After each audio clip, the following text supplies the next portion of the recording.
Welcome to Money Stuff.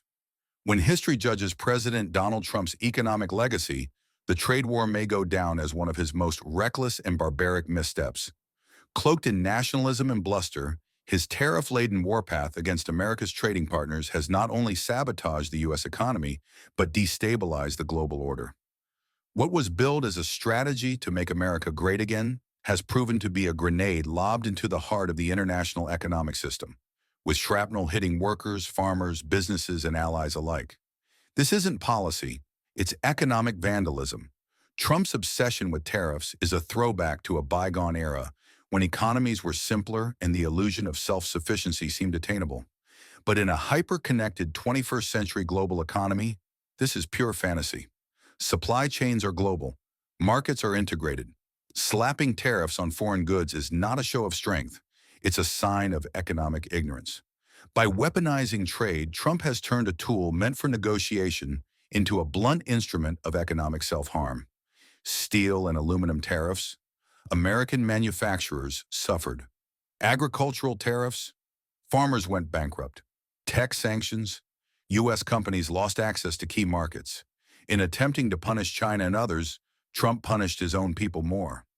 No one felt the sting of this trade war more than the American worker. The president claimed he was protecting jobs, but data paints a different picture. Factory closures accelerated, export markets dried up. Industries from farming to automotive saw layoffs, reduced shifts, and even permanent shutdowns. Take the Midwest. Once considered Trump's political heartland, it became ground zero for retaliation. China and other nations deliberately targeted Trump's base with counter tariffs, knowing full well where to apply pressure. Soybeans, pork, whiskey, and automobiles, American exports once competitive, were slapped with tariffs and priced out of foreign markets. The result? Tens of billions in lost revenue, hundreds of thousands of jobs disrupted, and all for a policy rooted in ego, not strategy. Before we go further, kindly like, subscribe, share, and comment to support more honest takes on money and politics here at Money Stuff. Section 1. The Return of Protectionism.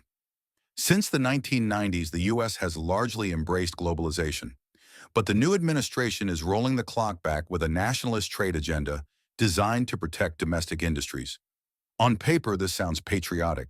In practice, it's protectionism dressed as economic strategy. Tariffs on steel, aluminum, semiconductors, electric vehicles, and agricultural products are meant to make foreign goods more expensive and less attractive. But what's often ignored is that tariffs are a tax on consumers. American businesses now pay more for raw materials, and those costs are passed on to everyday citizens. What's worse? The global response. Countries like China, Canada, and Mexico are retaliating with tariffs of their own, targeting key American exports, especially from politically sensitive states. This isn't just a trade disagreement, it's a strategic economic Cold War. If you're finding this breakdown useful, kindly subscribe, like, and share this content with others interested in real economic analysis. Section 2. The domino effect on the economy. The fallout from this tariff war isn't limited to a few industries. It's affecting the entire economy. Supply chains that took decades to build are now under threat. Companies that rely on global manufacturing are scrambling to adapt or risk going under.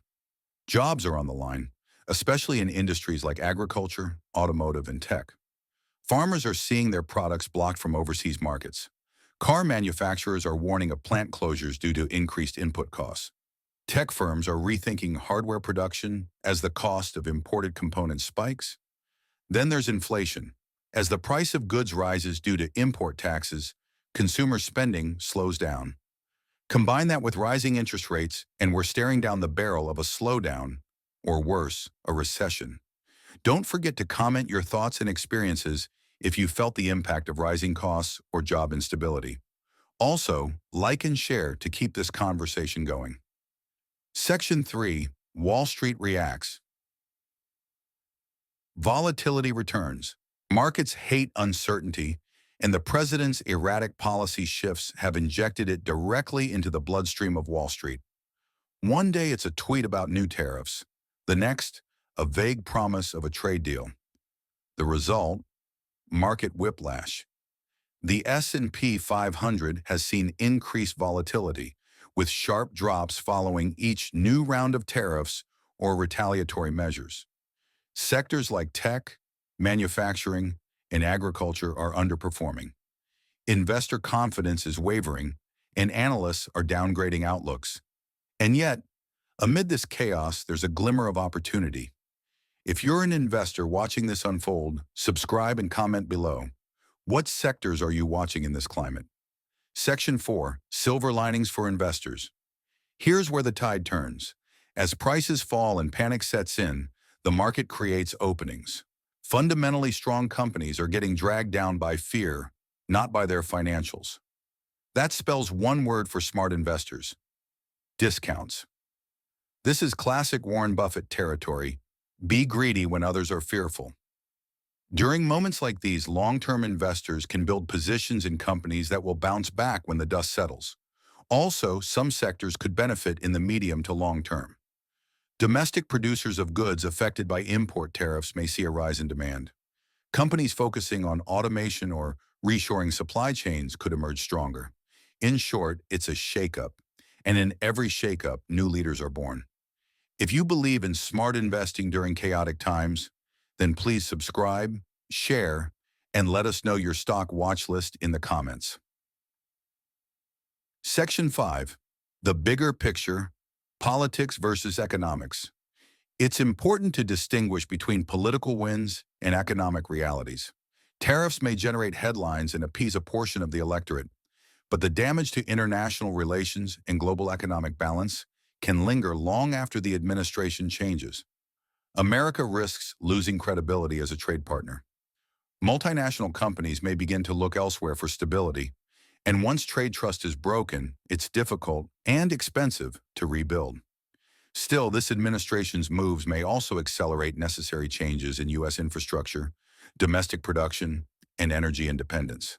If managed wisely, these shifts could position the country for future growth after the storm. Want more content on how politics impacts your wallet? Kindly like, subscribe, and share this post. It helps us reach more curious minds like yours.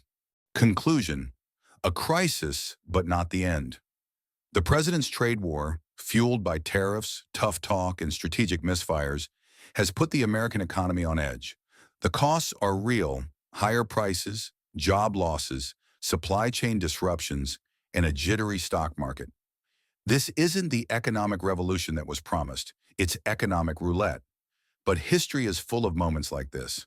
Moments when markets stumble, when leaders overreach, when fear overtakes logic. And every single time, those who stay calm, analyze the fundamentals, and invest with patience are the ones who come out ahead.